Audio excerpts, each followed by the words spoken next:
किशोरी जी ठाकुर जी को संकेत कर रही हैं कि मोकू मिलवे को मन है रोए, मिलवे आओ। महाराज जी एक पद है, मुझे बहुत दिनों से मिल नहीं रहा, आपको यदि कहीं वाणी जी में मिले तो आप कृपा करके मुझको प्रदान करियो।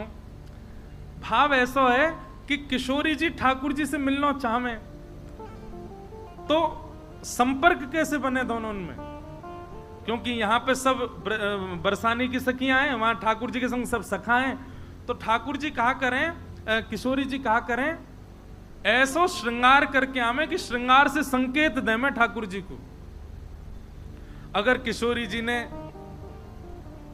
ताके मत, मैं बार बार भूल जाऊं, लहंगा, हाँ नीलो लहंगा पहनो, नीलो लहंगा पहनो है, गुलाबी चुनरी ओढ़ी है, तो मानो किशोरी जी कहा संकेत कर रही हैं, बोलो नीलो लहंगा मतलब है कुंड, और गुलाबी चुनरी मतलब हम कमल उग रहे होंगे, वहां मिलेंगे आज। ठाकुर जी समझ, अच्छा। अब फिर उसके बाद दूसरा संकेत क्या है, अगर शीश पर जो चूड़ामणि है वो मणिन की विराज रही है, अलग अलग रंगन की है, तो मानो वो संकेत कर रही है कि दिन में मिलेंगे, और श्वेत है तो मानो यूं कह रही है कि पूर्णिमा की चंद्रमा पर मिलेंगे। और किशोरी जी के मुखमंडल की जो पत्रावली है, वो पत्रावली में जितने बिंदु हैं, ठाकुर जी खड़े खड़े उनको गिनते रहे मैं, कितने बिंदु हैं, जितने बिंदु हैं उतनी सखी आमेंगी संग में। और कोई पत्रावली को श्रृंगार नहीं है, केवल एक बिंदी लगा करके आई हैं, तो मानो किशोरी जी कह रही हैं अकेली आऊंगी मैं, और कोई नहीं आवेगो। ऐसे ठाकुर जी अनुभव करें।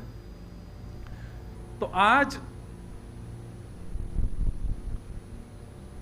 श्री रघुनाथ दास जी के मानसी में क्या दिख रहा है कि किशोरी जी ठाकुर जी से सूरज कुंड पे मिलवे के काजे आई हैं। यहां ठाकुर जी अपने सखान के संग घूम रहे हैं, दूसरी तरफ किशोरी जी अपनी सखीन के संग घूम रही हैं। अब बस दोनों एक दूसरे को निहार ही रहे हैं, चर्चा करते रहे, मैं फिर निहार लें, फिर चर्चा करें, फिर निहार लें। लेकिन इतने में ही कहा भयो, श्री किशोरी जी की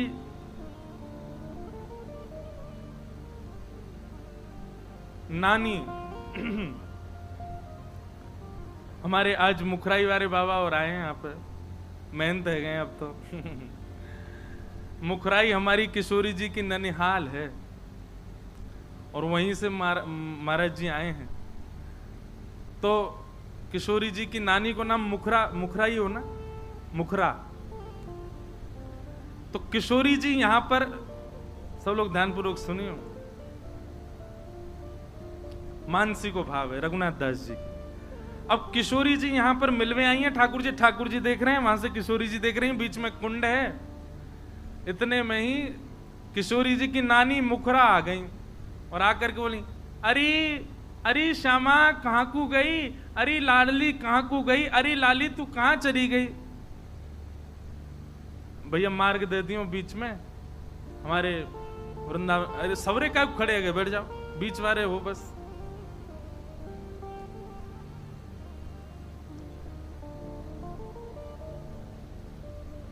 श्यामा प्यारे कुंज बिहारी, जय जय श्री हरिदास दुलारी।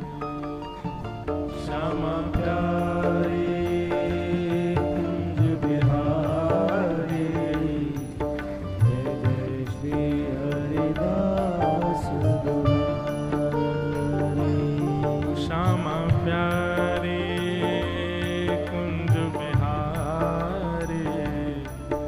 जय जय श्री हरिदास दुलारी। श्यामा प्यारे कुंज बिहारी, जय जय श्री हरिदास दुलारी। ओ श्यामा प्यारी कुंज बिहारी, जय जय श्री हरिदास दुलारी। श्यामा प्यारी कुंज बिहारी, जय जय श्री हरिदास दुलारी। श्यामा प्यारी कुंज बिहारी, जय जय श्री हरिदास दुलारी। प्यारी कुंज बिहारी जय जय श्री हरिदास दुलारी। ओ श्यामा प्यारे कुंज बिहारी जय जय श्री हरिदास दुलारी। श्यामा प्यारी कुंज बिहारी जय जय श्री हरिदास दुलारी।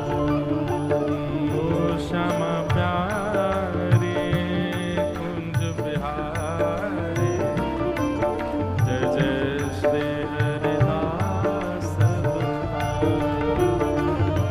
श्यामा प्यारी कुंज बिहारी जय जय श्री हरिदास बोलो वृंदावन बिहारी लाल। तो अब यहां पर दोनों बेचारे मिलवे आए श्यामा श्याम। मानसी में रघुनाथ दास जी दर्शन कर रहे हैं कि सूरज कुंड पे किशोरी जी सखीन संग और ठाकुर जी सखान के संग एक दूसरे से मिलवे के काजी आए हैं। और बस अब ये घूम के एक दूसरे के सामने आ गए। बस अब एक दूसरे को मिलवे ही वारे हैं, या मिलेंगे ना भी तो सखान के संकोच के कारण ठाकुर जी सीधे निकल जाएंगे। किशोरी पर कछु तो करेंगे ठाकुर जी, भले छुप के निकलें, ने स्पर्श करके निकलें, ने नेत्रन से नेत्र मिला के निकलें, कछु तो हो। अब मानसी में चिंतन कर रहे हैं कि आहा दोनों युगल सरकार मिलवे वारे हैं, अब रास होएगो, अब लीला होएगी। बस समीप आए हते इतने में ही किशोरी जी की नानी आ गई और मानसी में ही आवाज आ रही है बाबा को, अरे श्यामा, अरे लाडली, अरे लाली कहाँ को गई, ऐसी टीक दोपहरिया में कहाँ घूम रही है, अरे लाली तेरे पामन में फोरा पड़ जाएंगे, अरे लाली तू कहाँ चली गई। अब मुखरा देवी की जैसी आवाज आई, किशोरी जी तो संकोच में आ गई और किशोरी जी बोली अरे नानी आ गई भैया जल्दी चलो। सो बस मिलवे ही वारी किशोरी जी उल्टी घूम करके और सीधी दौड़ी नानी के पास। समझ में आ रही है लीला। अब किशोरी जी जैसे ही दौड़ी तो किशोरी जी के केस तो खूब लंबे हैं, पर सखी कभी कभी श्रृंगार करें और कभी जब ठाकुर जी से मिलवे की योजना बने किशोरी जी की, तो कभी कभी बेणी जो है वो अलग से भी नेक श्रृंगार में बढ़ा दें, किशोरी जी के केशन में नेक और बेणी लगा दें श्रृंगार को। आज लाल जी से मिलवे आई हैं तो विशेष श्रृंगार हुआ है किशोरी जी को, और आज हमारे गिरधर लाल जी भी बेणी पहन के आए हैं। आज के श्रृंगार में देखो टीवी पे दिख रहे हैं, ये देखो नीचे की तरफ जा रही है बेणी और वापस सुंदर मोती जड़े भये हैं। केश लाल जी के बाम हस्त के नीचे देखो, इतनी बारीकी से दर्शन करे करो तब आनंद आवे।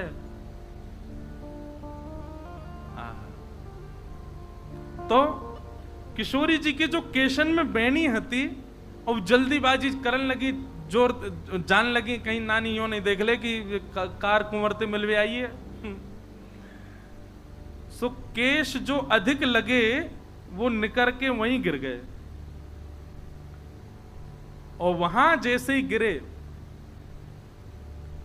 तो बंधुओं एक नियम हो रहा है मानसी का कि जो मानसी चिंतन में जाता है वो स्वयं को भी सहचरियों में रखता है।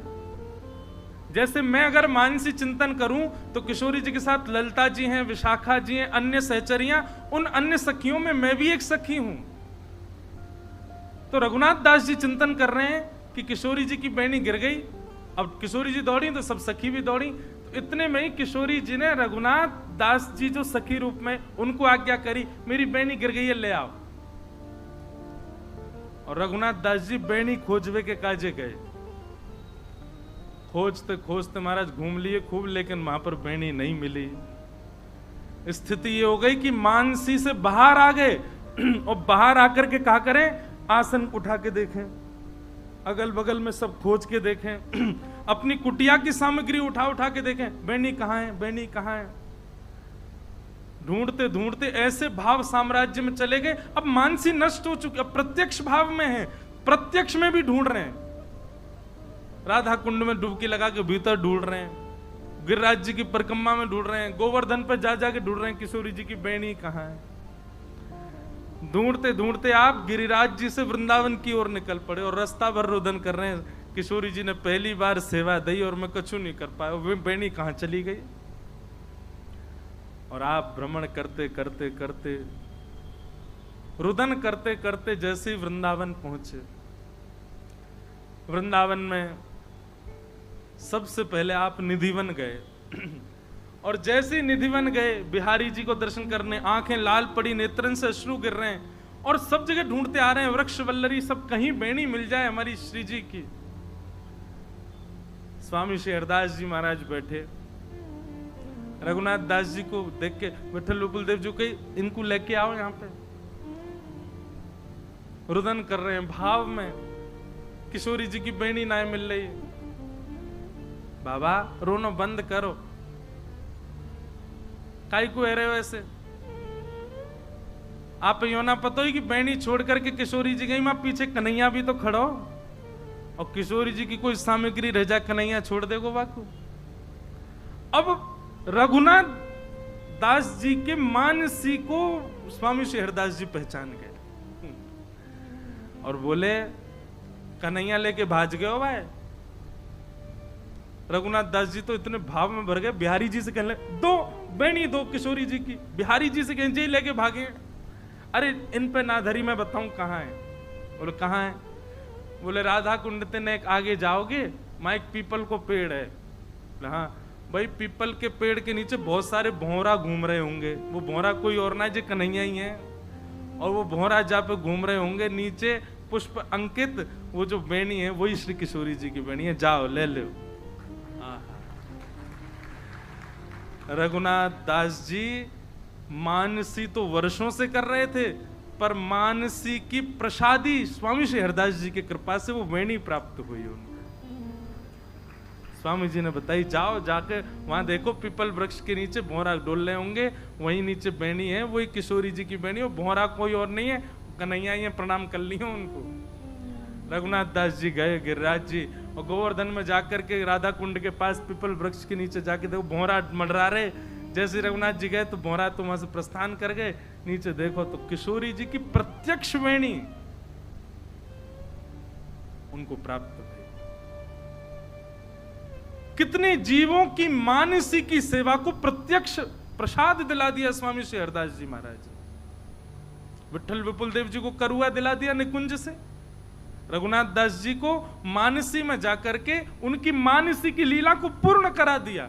जाओ किशोरी जी को दे दियो, तो मानसी में जाकर के आपने किशोरी जी को प्रस्तुत किया तो किशोरी जी ने वही बेणी श्री रघुनाथ दास जी के गूंथ दी, बोले अभी आपकी है, आप ही रखो, सदा वही को अपने पास रखो।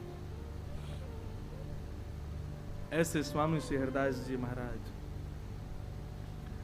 कृपा करी, सब रसिक आनंद में है। अब तो महाराज ऐसी स्थिति आ जाए कि भजन साधन में कोई भी कोई को संशय होगा तो वो स्वामी जी के पास ही जावे पूछवे के काज, स्वामी जी निराकरण करें।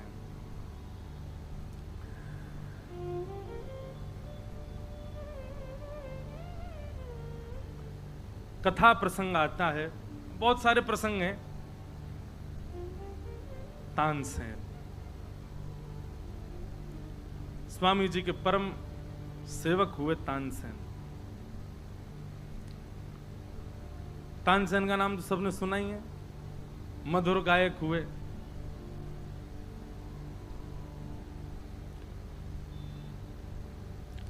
तानसेन को राग दीपक सिद्ध था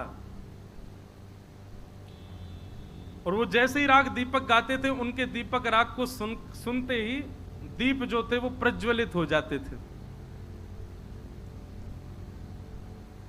कुछ गायकों ने चिढ़ करके तानसेन के लिए ऐसी योजना बनाई कि ये राग दीपक गाएं और इनके साथ अनी तो ऐसा होता था जो छप्पे में वर्णन किया गया है। गान कला गंधर्व श्याम श्यामा को तोषें। बहुत ध्यानपूर्वक सुनिएगा। तो तानसेन जो थे ये अत्यंत श्रेष्ठ गायक, पर आपको राग दीपक सिद्ध हुआ था पर दीपक राग की एक विशेषता तो ये थी कि उसको गाने से दीपक जल जाते थे, पर उसकी एक नुकसान ये होता था कि राग दीपक गाने वाले को बाहर वालों को नहीं दिखता था, पर गाने वाले को भीतर ही भीतर जलन होने लगती, अग्नि प्रज्वलित हो जाती थी उसके भीतर, और वो अग्नि जल से, सरोवर से, नदियों से शांत होने वाली नहीं थी। उस अग्नि को शांत करने के लिए एक ही उपाय है कि कोई मेघ मल्हार राग गावे, तो उस राग को सुनकर के अग्नि शांत होगी।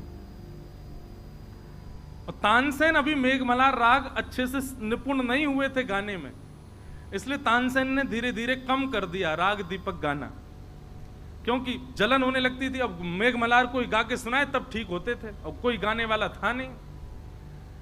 लेकिन एक बार कुछ गायकों ने चिढ़ करके राजा से कहा, बोले जब ये दीपक राग गाते हैं तो दीपक जल जाते हैं और दर्शनार्थी ताली बजाते हैं, राजा की प्रशंसा होती है, इसलिए राजा की प्रशंसा ना हो इसलिए ये दीपक राग नहीं गाते।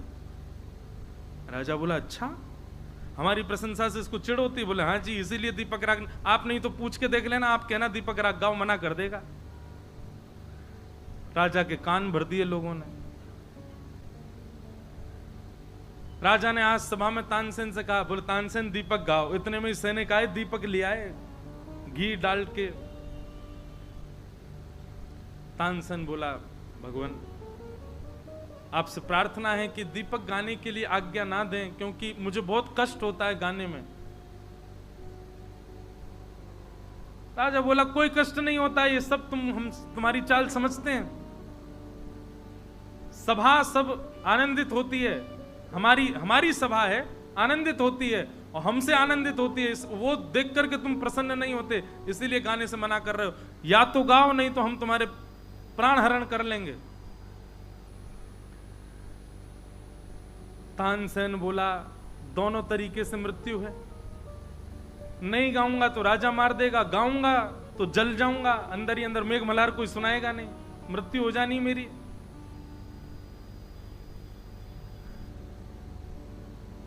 तानसेन पहले भी ब्रजमंडल आ चुका था, तानसेन पहले भी ब्रज में आकर के सेवा कर चुका था, पर स्वामी जी से अभी तक उसकी भेंट नहीं हुई थी। गोवर्धन आया था श्रीनाथ जी की हवेली में गाने। महाराज जी एक लीला ऐसी सुनाई जाती कि तानसेन जब गाने आया श्रीनाथ जी के सामने तो पान मुख में रख करके गा रहा था। तो गोसाई विठलनाथ जी बोले, झूठे मुंह सेवा कर रहे हो ठाकुर जी की, कुल्ला करके आओ चलो। तानसेन बाहर गया, बोले अब वो तो राजाओं के दरबार का गायक, उसको क्या पता मंदिर में कैसे गवता है। गया बाहर जाकर के कुल्ला आदि करके आया, बढ़िया उसने सब स्वच्छ होकर के आया। फिर उसने जब गाना शुरू किया तो भीतर खड़े श्रीनाथ जी झोंके लेने लगे, नींद आने लगी ठाकुर जी को। तो गोसाई विठलनाथ जी भीतर गए, बोले जय जय कहा भयो? बोले पहले बढ़िया गा रहो, अब तो जन कहा रहे करो, वो तो आनंद ही ना आ रहो। गोसाई जी बोले जय जय पहले पान मुंह में धर के गा रहो, अब मैंने कही अपरस की भावनाएं आपके लिए शुद्धता देखनी पड़े, हाथ पाम धो, मुको पूछो होना चाहिए, तो मैंने ही कह दी कुल्ला करके ना ना, या तो यो को फिर तो पान खा के आए फिर गावे। गोसाई जी ने पर्दा क्यों जय हो, ये सबरे नियम हमारे काजी बनाए हुए हैं, अपरस करो, हाथ खासा करो, शुद्धता रखो, न्यो कपड़ा पहनो, और ये नहीं होना चाहिए, ये नहीं होना चाहिए। और यहाँ करवे में या के काजे अब देखो, या तो कभी चलो जाए, और यदि गानो चारो पान खा के आए पहले। गोसाई जी बाहर आए, तानसेन बोलो जी जय जय आज्ञा। बोले तुम पान खा के आओ। बोले आप तो मना कर रहे थे, झूठे मुंह नहीं, अब खाया हो कोई बात नहीं। 2 पान दबा के आयो, जैसे ही राग गाने शुरू किए, सीना जहां अब आ रहा, अब बढ़िया लग रहा हूं। तो भैया बड़ो नवीलो ठाकुर है, जन कौन को कौन सो गुण बढ़िया लग जाए। हम नहा धो करके अपरस में खिचड़ी बना दे तो पावे ना हमें, और कर्मा भाई बिना नहाए धोए बना दे, बाकी खावे का जो दौड़े चले हमें। न जाने कौन से गुण पर दया निधि रीझ जाते। ठाकुर जी की लीला भैया कब कौन से कहां रीझ जाए कुछ पता नहीं। तो तानसेन, सब लोग सावधानी से सुनो, तानसेन ने जैसे मन में सोचा कि नहीं गाऊंगा तो राजा मार देगा, और गाऊंगा तो दीपक राग गाने से जो ज्वलन होगी उससे मर जाऊंगा, इससे बढ़िया तो गा के मर जाता हूं। और उसने जैसे ही दीपक राग गाना प्रारंभ किया, महाराज यहां दीप प्रज्वलित होते जा रहे हैं, एक एक करके दीप जलते जा रहे हैं। समाज बैठा है, सब करताल बजा बजा करके जय जयकार कर रहे हैं। राजा भी बार बार अपनी ताल ठोकता, हाँ आनंद आ गया, मेरी सभा में आज रौनक लग गई। पर तानसेन लाल पड़ गया, फोड़े होने लगे शरीर पर, गला बिल्कुल उसका अवरुद्ध होने लगा, नेत्रों से आंसू गिरने लगे, भीतर ज्वलन होने लगी उसको, मानो किसी ने अग्नि प्रज्वलित कर दी हो। तानसेन गा करके वहां से दौड़ा, अरे भैया जल गयो, अरे भैया जल गयो, कोई बचाओ कोई बचाओ, अरे राग मल्हार गाओ, मुझको जलन है रही है, जल्दी कछु कृपा करो। अब यहां दो कथा आती हैं कि तानसेन ब्रज की ओर दौड़ा, और एक कथा ऐसी आती है कि तानसेन ओरछा की ओर दौड़े। दो भाव आते हैं, ध्यानपूर्वक सुनना। अब जो भी भाव हो, गति तो हरिदास जी हैं। तानसेन दौड़ा तो तभी कहते हैं कि एक जगह तानसेन जाकर के गिर पड़ा, तो वहां एक कन्या ने तानसेन के जब अंग के भावों को देखा और उसकी विचलनता को देखा, वो समझ गई कि इसने राग दीपक गाया है, और ये तब तक ठीक नहीं होगा जब तक मेघ मल्हार नहीं गाया जाएगा। वहीं बैठ करके मेघ मल्हार गाना प्रारंभ किया। घने बादल आ गए, आकर के तानसेन के ऊपर गरजने लगे, बरसने लगे। उस वर्षा के जल से तानसेन के जितने अंग पर पीड़ा हुई थी वो सब शांत हो गई। तानसेन उठ करके बैठा, बोले किसने गाया मेघ मल्हार? एक कन्या बैठी थी सामने। तानसेन बोला, ये राग आपको कैसे याद हुआ? तो उसने कहा, मेरे पिताजी गुनगुनाते रहते हैं, मेरे पिताजी चलते फिरते गाते रहते हैं, उनका सुन सुन के मुझे याद हो गया, मैंने गा दिया। तुम्हारे पिताजी कौन है? बोले हमारे पिताजी संगीत के मूर्धन्य विद्वान बैजू बाबरा, मेरे पिताजी। बोले मुझे अपने पिताजी से मिलवाओ, मुझे सीखना है। और उन्होंने किससे सीखा संगीत? बोले उनके गुरु की तो बात ही मत करो, उनके गुरु की मत पूछो। बोले कौन है? बोले श्री वृंदावन में जिन्होंने कुंज बिहारी लाल जी को प्रकट करके विराजमान किया, ऐसे अनन्य रसिक नृपति स्वामी श्री हरदास जी महाराज, हमारे पिताजी के गुरु जी। तानसेन ने जैसे ही स्वामी श्री हरदास जी का नाम सुना, बोले अब बैजू बाबरा के पास क्या जाएं, सीधे उनके गुरु जी के से जाके सीखेंगे। इतनी सुंदर लीला है तानसेन की स्वामी जी के साथ में। आज महाराज जी एक तानसेन का पद भी गाऊंगा मैं। अष्ट छाप के गाए, सरस माधुरी जी के गाए, रसिकन के गाए, आज एक तानसेन का पद सुनाएंगे जो स्वामी जी की कृपा से उसको दृष्टि प्राप्त हुई। तानसेन के पद भी ताल में नहीं गप पाएंगे, लेकिन फिर भी मैं प्रयास करूंगा गाने का।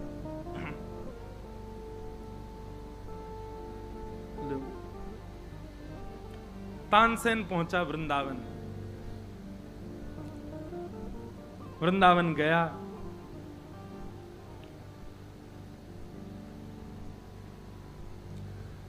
सामने जाकर के स्वामी श्री हरदास जी महाराज को प्रणाम किया, और प्रणाम करके उसने अपना परिचय प्रदान किया। बोलो भगवान, मैं तानसेन हूं, गायन की सेवा करता हूं दरबारों में, राजाओं के यहां। अपनी पूरी घटनाक्रम बताई और कहा कि मैं आपसे संगीत सीखने के लिए आया हूं, संगीत विद्या सीखने के लिए आया हूं। स्वामी श्री हरदास जी महाराज बोले, लोक रंजन करवे वारे, दुनिया के बादशाह को रिझावे और तो को मैं सिखाऊं, फिर तू जाके उन बादशाह की खवासी करे। और स्वामी श्री हरदास जी तो खड़े बोलते, आज भी हमारे हरिदासी महापुरुष सब खड़े ही बोलते हैं। बहुत बड़ा सौभाग्यशाली हो वहां से प्रेम से बोल जाएं। अच्छा एक बात है, जहां से प्रेम से बोल जाए वहां सौभाग्यशाली है ही नहीं। जहां में पड़े महाराज दो चार डंडा, समझोगे हाँ लकुटी पड़े स्वामी जी हरदास जी की है ना, ऐसी एक आध पड़ जाए, समझो हाँ कृपा है गई। हरिदास इनको तो भाव ही अलग है। लेकिन तानसेन तो महाराज चरणन में बैठ गए, बोले नहीं जय जय, आप कृपा करो, आप आज्ञा करके मुझ को सुंदर राग रागनी सिखाओ।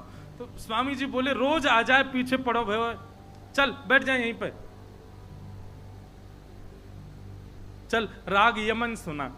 तो महाराज जो अब मैं तो सामान्य राग बोलूंगा जितने मुझे याद हैं, पर ऐसे ऐसे राग जो तानसेन ने कभी सुने नहीं, स्वामी जी उसको बोलते ये गा के सुना, और वो जानता भी नहीं था, फिर भी उन रागों को गाने लग जाता था। स्वामी जी महाराज कहते अब चल ये वाला राग सुना, वही राग गाने लग जाता, जो स्वामी जी उसको आज्ञा करते। वो समझ गया, बोले भैया ये कोई सामान्य संगीतकार नहीं है, या कोई सामान्य गंधर्व विद्या के अधिकारी वैसे नहीं है कि कोई किसी को बैठा के सिखावे या बैठ के सरगम लगवावे। ये तो कृपा भर के अगर देख लेंगे तो महाराज जाके स्वर नहीं होगा वो भी गाने लग जाएगा। ये तो स्वामी जी की कृपा है। और स्वामी जी ने ऐसे ही बोल बोल करके, चल अब ये राग सुना, अब ये राग सुना, अब ये राग सुना, जो राग को नाम लेते तानसेन गाने लग जाता। तानसेन का एक पद है, बहुत सुंदर भाव है।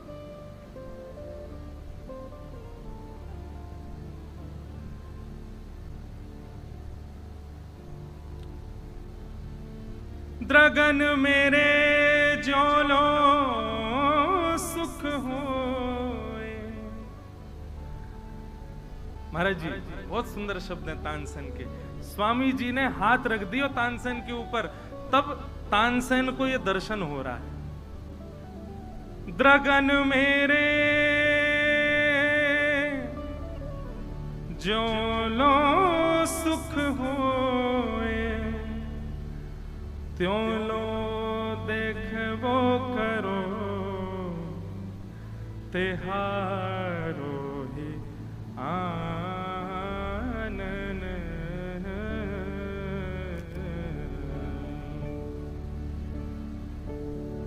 द्रगन मेरे जोलो सुख होए, त्यों लो देखबो करो, तेहारो ही आनन।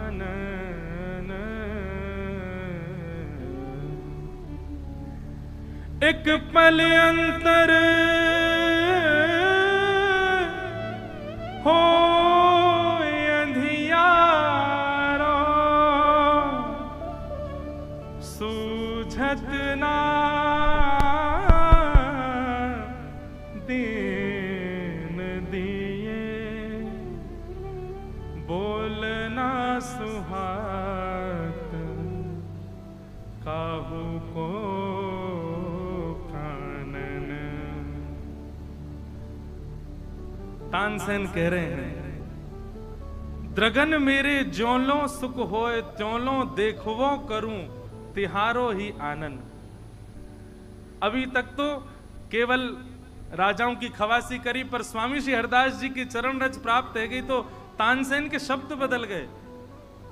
बिहारी जी के सामने बैठ के गा रहा है कि मेरे नेत्रन को जैसे सुख मिले तैसे मैं आपको दर्शन किया करूं, या फिर भाव ऐसा है कि आपको देखवे में ही मेरे नेत्रन को सुख प्राप्त होवे। एक पल अंतर होए अंधियारो, सूझत ना दिन दिए। आपके बगैर यदि एक क्षण भी मेरा व्यतीत होता है तो मेरे आंखों के आगे अंधियारे हो जाते हैं। दिन के दिया यानी कि सूर्य भी मुझको दिखाई नहीं देते हैं आपके आगे। हे नाथ, आपको रूप कैसो है। बोल ना सुहात काहू को कानन। कोई मुंह को आके बोले तो बाकी शब्द भी मुंह को बढ़िया ना लगे, क्योंकि अभी तक आपको मैंने देखो नहीं है। आप दिख जाओ तो ही मेरी सर्वांगीण इंद्रिय बाह्य रस स्वीकार करे। आपको देखे बगैर मैं कोई रस स्वीकार ना कर पाऊं नाथ। तुम्हारो ही ज्ञान ध्यान, तुम्हारो ही सुमिरन, तुम बिन मेरे और नहीं को आनन। आपका ही ध्यान करता हूँ, आपको ही भजता हूँ, आपका ही सुमिरन करता हूँ, आपके बिन मेरा कोई भी नहीं है नाथ। तानसेन के प्रभु तिहारी माया सो, तानसेन के प्रभु तिहारी माया सो, मुँह सबको लागत पहचानिए, तिहारो ही आनंद। आपकी कृपा से मुझे पूरा विश्व पहचानने लगा नाथ। मैं अब तक गाता था तो मन में आता था कि वो राजा मुझे बुलावे, वो राजा मुझे बुलावे, वो राजा मुझे बुलावे, लेकिन आज आपने बुलाया तब मुझे समझ आया राजाओं के दरबार में गाना तो केवल और केवल मेरा अभ्यास था, मूल गायन तो आपके सामने करना था। अब तक तो मैं अभ्यास करता रहा, मूल गायकी तो आपके सामने कर रहा हूं। द्रगन मेरे ज्यों लो सुख होए, त्यों लो देखबो करो, तिहारो ही आनंद।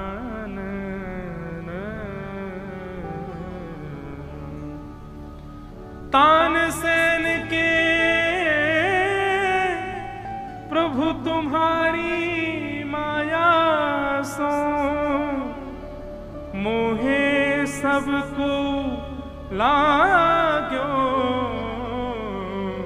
पहचानन, तिहारो आनंद। मानो तानसेन गाने लगा, श्यामा प्यारी। नाभाजी कह रहे हैं कि स्वामी श्री हरदास जी महाराज अपनी कला से तो ठाकुर जी को रिझाते ही हैं, और दूसरा भी कोई कलाकार मिल जाए तो उसको भी पकड़ करके ठाकुर जी को रिझवार में लगा देते हैं, जैसे तानसेन। तानसेन इतने वर्षों से गा रहा था, पर आज जाकर के उसको पता चला कि मैं किस लिए गा रहा था। महाराज जी वर्णन आता है कि एक दिन तानसेन रोज इसी बात में बैठा रहता था कि ये मुझसे यूं कह दें कि आज चल बिलावल गा दे, क्योंकि ये जिस राग का नाम ले वो मुझे याद हो जाता है। ऐसी स्थिति तानसेन की होती जा रही थी। एक दिन ऐसा प्रसंग बताते हैं कि स्वामी जी महाराज को लगी ये कंटक कैसे छूटे मुँह, रोज आके बैठ जाए सामने। अब स्वामी जी सबके मन की जानते हैं, तानसेन तो रागों के नाम याद करके आता, ये वाले राग अभी रह गए मुझे आए नहीं है, स्वामी जी इनके नाम और बोल दें तो याद हो जाएंगे मुझे। स्वामी जी बोले कंटक कैसे दूर हो। तो स्वामी जी का नियम था, वो एक बाटी, मैंने कल बताई ना, एक बाटी बनाते छोटी सी, कुंज बिहारी लाल पे ऐसे उसार के जितनी नजर गुजर हो लाल जी की सब बाटी में आ जाए, बाटी खा लेते। अब स्वामी जी के सेवक गण सब आसपास खड़े रहते। स्वामी जी ने बाटी पाई और पा करके आज अपने दोना जो है काए प्रसाद के, उनको ले जावे की आज्ञा तानसेन को दे। ओ भैया यहाँ पे ले जा। तानसेन ने जैसे वो दोना उठाया महाराज लेके, अब वो जाके कहीं रखे देवे ऐसे तो है नहीं, निधि है गुरुदेव की। तानसेन ने पूरा दोना खा लिया, चबा लिया, पा लिया भीतर। गुरुदेव की झूठन है, गुरुदेव की शीत प्रसादी है, यही प्रसादी मिल गई भैया, यागू पालो, यागू कहां धरेंगे हम। और जैसे ही शीत प्रसादी के रूप में दोना पाया, महाराज जी संगीत कला के जितने राग रागनियां हैं सब मूर्त रूप धारण करके उसके सामने प्रकट हो गए। और प्रकट होकर के तानसेन से हाथ जोड़ करके कहने लगे हमको सेवा में ले लो।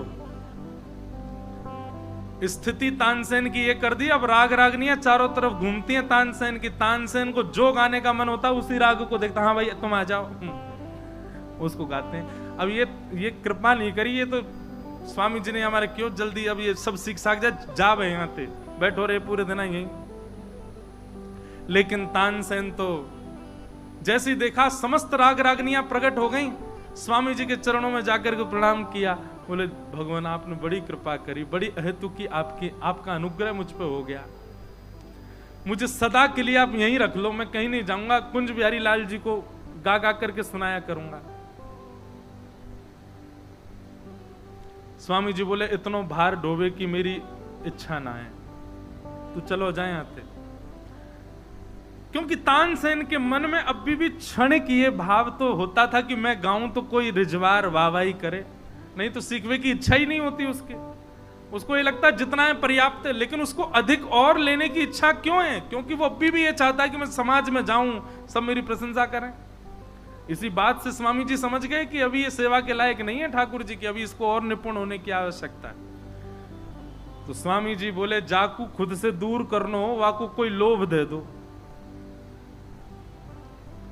एक भोरी सखी जी का पद है ना, ऐसो दुख दीजो ही हमारे, उस पद में एक बात बहुत अच्छी लगती है, बस सबरो ही पद अच्छा है। बस्ती छोड़ एकांत बिठावो, बातन सो घबराही, ऐसो दुख दीजो ही हमारे।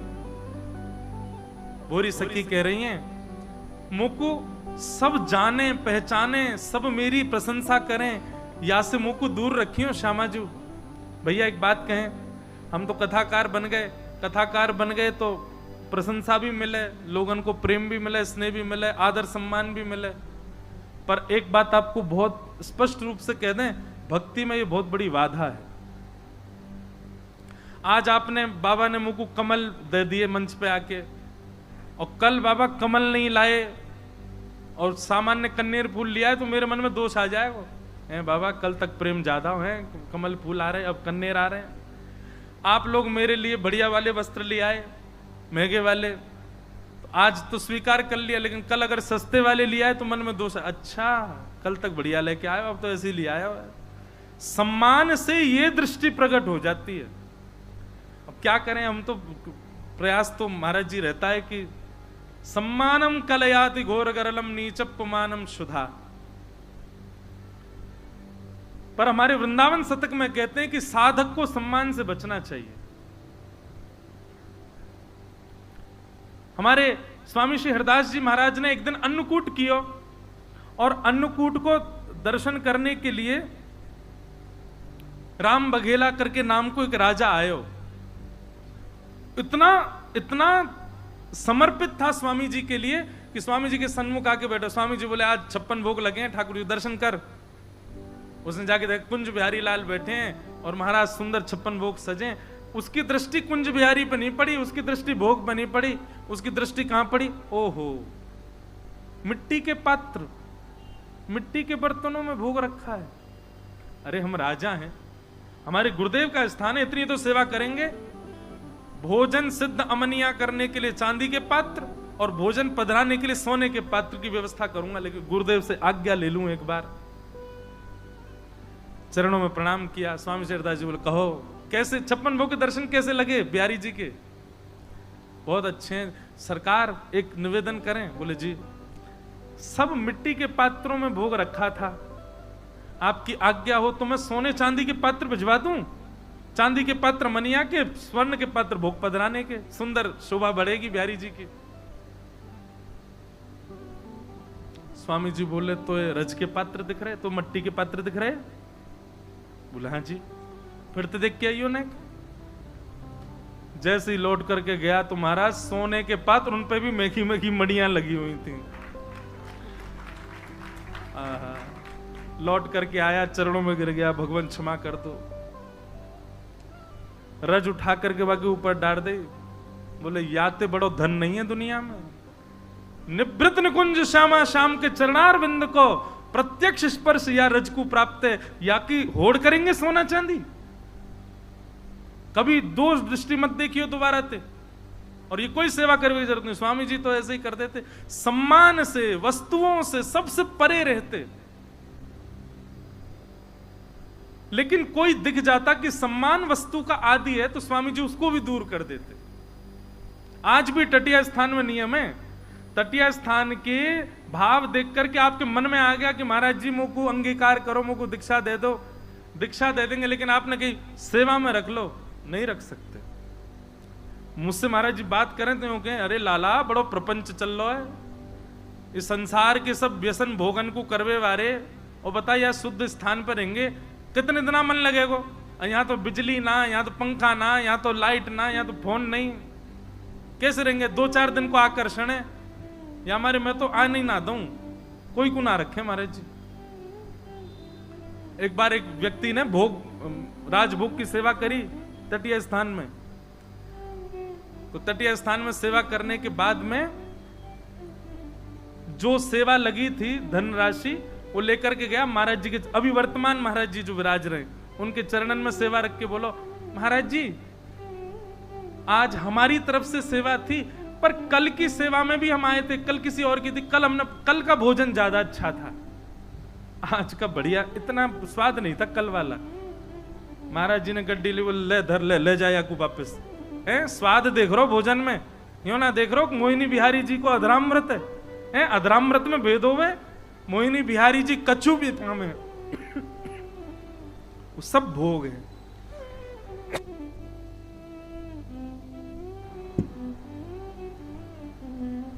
आज भी वही नियम चल रहा है स्वामी जी की परिपाटी का। तो तानसेन बोला कि मुझे यहीं रख लो। स्वामी जी बोले अभी अधिकारी नहीं बनाए। स्वामी जी बोले सुनो तुम चले जाओ दिल्ली। बोले क्यों? वहां बादशाह अकबर तुम्हारी प्रतीक्षा कर रहा है। अकबर का नाम सुनते ही तानसेन के तो बोले ओहो, गा के सुनाऊंगा, सोने की मोहर दिया करेगा। अच्छा गुरुजी कब जाऊं? बोले हैगी, बस हैगी श्रद्धा पूरी नेक में, निकल जा। और वहां जाकर के ये राग गई, राग को नाम बोल दियो, तेरे राग को सुनकर के तेरो कहा के तेरो मुनीद है जाएगो अकबर। ठीक है। तानसेन तो तुरंत प्रणाम करके क्षण भर भी नहीं रुको, तुरंत भाग गया दिल्ली। स्वामी जी तो सबके हृदय की जाने। तानसेन गया, जाकर के अकबर को जैसे ही वही राग सुनाया जो स्वामी जी ने कहा। अकबर तो बड़ा रिजवार खूब सुनता था, वो तो उसने ऐसा स्वर सुना ही नहीं। महाराज सिंहासन से उठकर के आके खड़ा हो गया, तानसेन जी के सामने आकर के बोला मेरे नवरत्नों में मैं आपको शामिल करता हूं। क्या गाते हैं आप, मुझे लगता है पूरे ब्रह्मांड में इस त्रिलोकी में आप जैसा गाने वाला नहीं। अब उसकी तो उर्दू भाषा रही होगी, हम तो ऐसे ही बोलेंगे, और उसने जो भी बोले वो शब्द। लेकिन तानसेन को तभी स्मृति होने लगी अपने गुरुदेव की। बोले देखो आप हमारी गायकी की प्रशंसा करो, सब कहो, सब अच्छी बात है, पर इस पृथ्वी पर सबसे अच्छा गायक ऐसा तो बिल्कुल मत कहिए। अकबर बोला मैंने पूरे भारत के गायकों को सुना है, मुझसे अच्छा श्रोता कोई नहीं होगा, तुम्हारे जैसा स्वर मैंने सुना ही नहीं है आज तक। तानसेन जी बोले अभी आपने हमारे गुरुदेव स्वामी श्री हरदास जी को नहीं सुना, हमारे गुरुदेव का स्वर सुन लोगे तो आप ये बात कभी नहीं बोल सकते। वहीं एक पात्र में जल था, एक बड़ा पात्र था, उस पात्र में उंगली बोर के निकाली, बोले इसमें जो बिंदु आई है ना, मेरी गायकी तो इसके समान है, मेरे गुरुदेव की गायकी तो विशाल सागर के समान है, अद्भुत गाते हैं। अब अकबर तो बादशाह है, जहां पना वो तो वैसे ही आगे, अच्छा चलो गुरुजी को बुलवाओ अपने को। तानसेन मुस्कुराने लगा, वो कभी नहीं आएंगे। बोले क्यों नहीं आएंगे? बादशाह बुलाएगा, जहां पना बुलाएगा, वो नहीं आएंगे। बोले आप बादशाह एक देश के हो, वो जिस बादशाह को लिए बैठे हैं वो पूरे त्रिलोकी का बादशाह है, ब्रह्मांड का बादशाह है। और महाराज बड़े राजाओं की सेवा में रहने वाले छोटे मोटे गांव के राजाओं के पास नहीं जाते, ब्रह्मांड का राजा बैठा है हमारे गुरुदेव के पास, वो आपके पास क्यों आएंगे? कभी नहीं आ सकते। अकबर की तो अब रट लग गई, जब भी मिले तानसेन से, मुझे स्वामी जी हरदास जी का स्वर सुनना है, मुझे उनका स्वर सुनाओ, मुझे उनका। बोले उसके लिए तो आपको वृंदावन जाना पड़ेगा, और वृंदावन जाने के लिए आपको अपना राज स्वरूप त्यागना पड़ेगा। इतना आदी हो गया स्वर सुनने का, उसने स्वीकार कर लिया मैं राज स्वरूप त्याग कर दूंगा, लेकिन मुझे स्वामी जी का स्वर सुनाओ। तो बोले फिर राज स्वरूप त्यागना पड़ेगा तो क्या पहनना पड़ेगा मुझे? वो तानसेन बोले झांपना क्षमा करना, गुस्ताखी, आपको मेरा दास बन के चलना पड़ेगा, मेरा खवासी बन के चलना पड़ेगा। बोले मतलब? बोले गायकों के साथ में पीछे तानपुरा वाले बैठे रहते हैं, तंबूरा उठा के चलते हैं, आपको वो बन के चलना पड़ता, तब तो स्वामी जी सुनाई देंगे, नहीं तो नहीं। अकबर ने एक रात सोचा, दूसरे दिन बोला ठीक है तैयारी, क्या किसी को पता थोड़ी चल रहा है, मैं तंबूरा उठा के चल दूंगा, सुना दो। तानसेन बोला दूसरी बात, आप बोलते बहुत हैं, क्षमा करें, गुस्ताखी क्षमा, आप बोलते बहुत ज्यादा, गुरुजी के सामने ज्यादा बोलना नहीं, चुपचाप स्वर सुन के निकल लेंगे वहां से।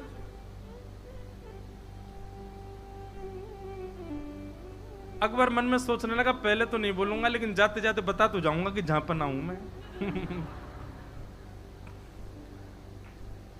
अरे पता चलेगा कि झांपना आया तो अपने आप ही आनंदित हो जाएंगे।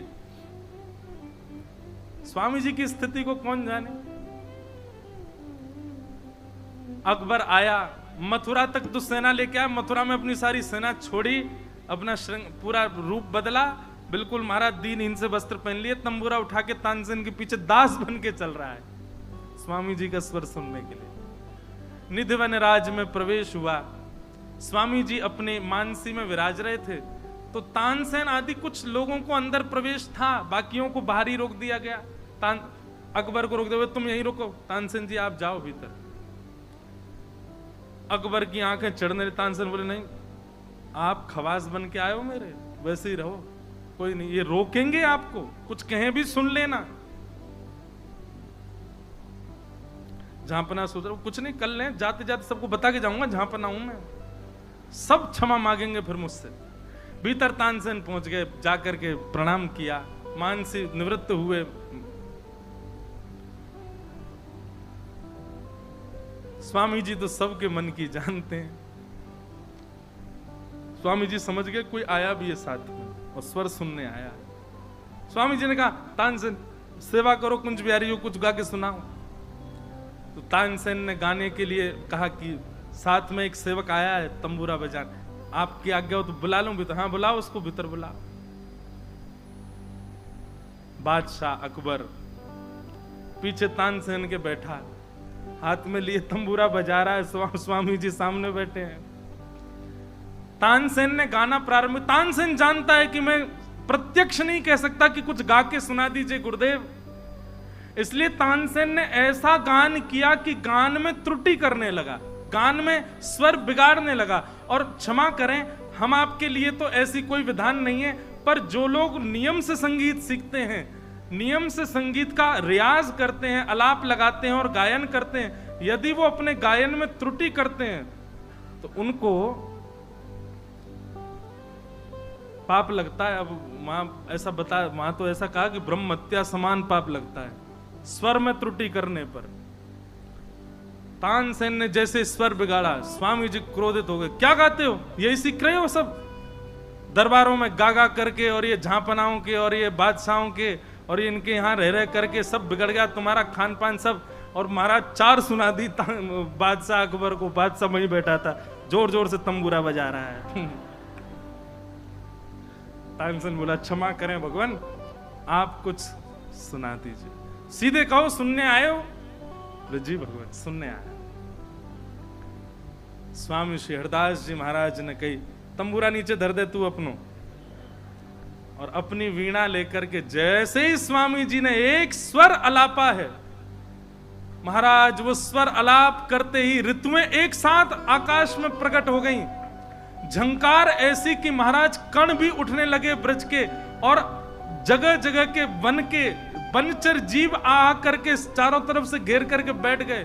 सुंदर शीत ब्यार बहने लगी, सब कुछ अनुकूल वातावरण जैसे होने लगा। सूर्य चंद्र एक साथ आकाश में प्रकट हो गए। अद्भुत का एक स्वर लगाने पर यह स्थिति हो गई। बादशाह के तो नेत्र बंद हो गए। स्वर सुनते ही, वो तो श्रोता बहुत ऊंचा था, एक स्वर सुनते ही वो तो भूल गया कि मैं खवास बन के आया हूं, मैं तानपुरा उठाने वाला बन के आया हूं। सब भूल भाल गया। स्वर सुनते ही उसके मुख से निकला वाह वाह वाह वाह वाह वाह। और जैसे ही उसने वाह वाह करी, स्वामी जी तुरंत मौन हो गए। बोले कौन है ये, कौन आया तेरे साथ में? भगवान क्षमा करें, क्षमा करें, बादशाह हिंदुस्तान अकबर वो आया है।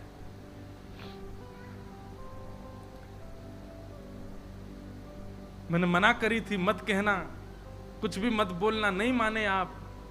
स्वामी श्री हरदास जी महाराज क्रोध में भर गए। बोले अरे चोरी करके आता है भीतर, हमसे आज्ञा नहीं लेता है। अरे ये कुंज बिहारी जी को स्थान है, उनको स्थान है, हर कोई ऐसे मुंह उठा के थोड़ी चलो आवे को। और झांपना मन में सोच रहा है कि इनको तो पता चल गई मैं झांपना हूं, तो भी नहीं कुछ ऐसा कर रहे कि अच्छा अच्छा बोले, अभी भी सुनाए जा रहे हैं। लेकिन तानसेन ने बार बार प्रणाम किया तो स्वामी जी थोड़े हो गए। किस बात से रीझ गए कि चलो कम से कम कुंज बिहारी की सेवा करे वाले को दास बन के आयो है, या हमारे रीझ गए। चल यही बात ते रीझ गए कि कम से कम राजा के रूप में नहीं आयो, दास बन के आयो है। बादशाह कहने लगा भगवान मैं आपका स्वर सुनकर के बहुत आनंदित हो गया हूं, मुझे कुछ सेवा प्रदान कीजिए। आप कहें तो मैं पूरे निधिवन राज को महल जैसा बना दूं, सोना चांदी हीरे। तानसेन उंगली पकड़ रहा, मत बोलो स्वामी जी के आगे सब अपना वैभव मत बताओ। तानसेन का हाथ झकझोर दे। आप कहें तो मैं मणियों से मंडित कर दूं, आपके ठाकुर जी जो हैं कुंज बिहारी जी, इनका बढ़िया मंदिर बनवा दूं, शीश महल जैसा बनवा दूं, खूब सारे ठाकुर जी दिखा करेंगे उसमें। आप मुझे सेवा बताइए। आप कहें तो मैं आपकी मेहमान, आपकी नवाजी में ये कर दूं, ये कर दूं, बोलते ही जावे। तानसेन बार बार हाथ पकड़े, मत कहिए, कुछ ज्यादा मत बोलिए गुरुदेव के सामने। स्वामी जी महाराज सुनते रहे नेत्र बंद करके। तानसेन बोला इसको तो बाहर करेंगे कि यूं नहीं, मुझे भी त्याग दें कि तू भी चलो जा, जीवन में मत आइयो। तानसेन घबरावे मनी मन। अकबर बोले आप कहें तो महाराज निधिवन क्या मैं पूरे वृंदावन में मणियां लगवा दूं। तानसेन को क्रोध आया, बोल पड़ा चुप है जा बावड़े, मत बोले, ये गुरुदेव में स्वामी जी हरदास जी महाराज हैं। स्वामी जी महाराज के नेत्र खुले। सुनो एक काम करो, तानसेन इनको लेकर के जाओ, केसी घाट पे सिड्डियां हैं, उन सिड्डियों में से एक सिड्डी का कोना टूट गया है, उनसे कह दो वो बनवा देंगे। सेवा करनी है, बहुत देर से चिल्ला रहे हो, सेवा सेवा सेवा, सोना चांदी हीरे सब डाल दिए, जाओ केसी घाट की सिड्डी का कोना टूट गया, बनवा दो उसको जाके। अकबर कहने लगा आप हिंदुस्तान के बादशाह से कह रहे हैं कि सिड्डी का कोना बनवा दे? अरे महाराज आज्ञा तो, बोले तू पहले कोना बनवा दे फिर आगे की आज्ञा करूंगा। जमुना जी में नाव में बैठा करके बादशाह को घुमाया। महाराज स्वामी जी ने ऐसी दृष्टि कर दी बादशाह अकबर की कि संपूर्ण वृंदावन मणिमंडित दिखाई देने लगा। संपूर्ण वृंदावन में स्वर्ण चांदी के ऊंचे ऊंचे महल दिखाई देने लगे। श्यामा श्याम को विलास स्वरूप, स्वामा श्याम जहां नित्य विहार करे, वृंदावन ऐसा सुंदर कि कभी जीवन में कल्पना भी नहीं करी थी अकबर ने ऐसे वृंदावन की। समझ गया, वो समझ गया कि महाराज ये जो बादशाह, ये जो मैं अपनी बादशाही दिखा रहा हूं ना, यहां नहीं चलने वाली है, ये तो पृथ्वी से विलग स्थान है वृंदावन। तानसेन से कहा नाव मोड़ो, जल्दी चलो गुरुदेव के पास।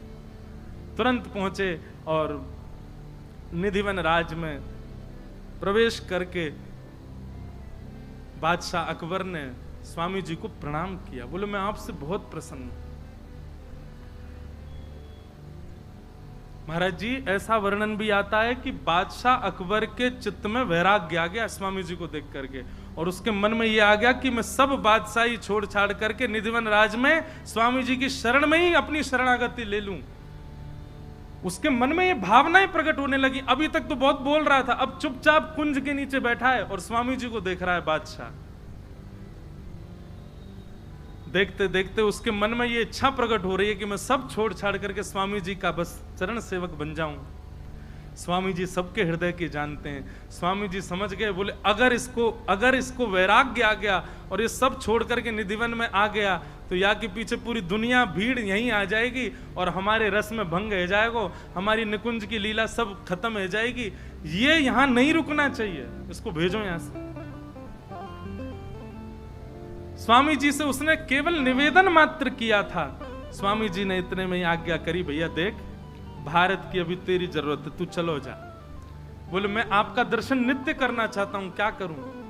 आगरा से एक चित्रकार बुलवाया और महाराज जी पूरी पृथ्वी पर भूमंडल को स्वामी श्री हरदास जी का सबसे पहला चित्र बनवा करके अकबर ने प्रदान करवाया। स्वामी जी का चित्र बनवाया, स्वामी श्री हरदास जी का चित्र बनवा करके अकबर लेकर के गया और जहां वो बैठ के अपना रोज का नित्य कर्म जो भी वो करता था वहां स्वामी श्री हरदास जी का चित्र लगवाया।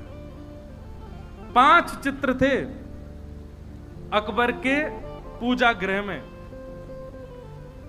एक अनन्य रसिक नृपति स्वामी श्री हरदास जी महाराज, दूसरे गोस्वामी श्री तुलसीदास जी महाराज, तीसरी भक्तिमती श्री मीराबाई जी महाराज, मीराबाई जी, और श्री भक्तिमती रत्नावती जी और पूज्यपाद श्री जीव गोस्वामी जी महाराज। ये 5 चित्र अकबर के पूजा कक्ष में थे। इसीलिए आज मैं जैसे महाराज जी मंच पे आयो, मैं आते भक्त नामावली देखने लगा। भक्त नामावली में अकबर का भी नाम है, अकबर का भी नाम दिया गया। कल गाएंगे तो अकबर का भी नाम भक्त नाम भगवत रसिक देव जी ने वहां पर अकबर का भी नाम भक्तों के बीच में रखा है। क्यों? बोले कि कुछ भी हो, भले ही वो बादशाह था, मुगल था, म्लेच्छ था, जो भी था, पर रसिक जनों में उसकी निष्ठा थी। स्वामी श्री हरदास जी ने उस पर कृपा की थी, इसलिए उसका नाम लिखा गया।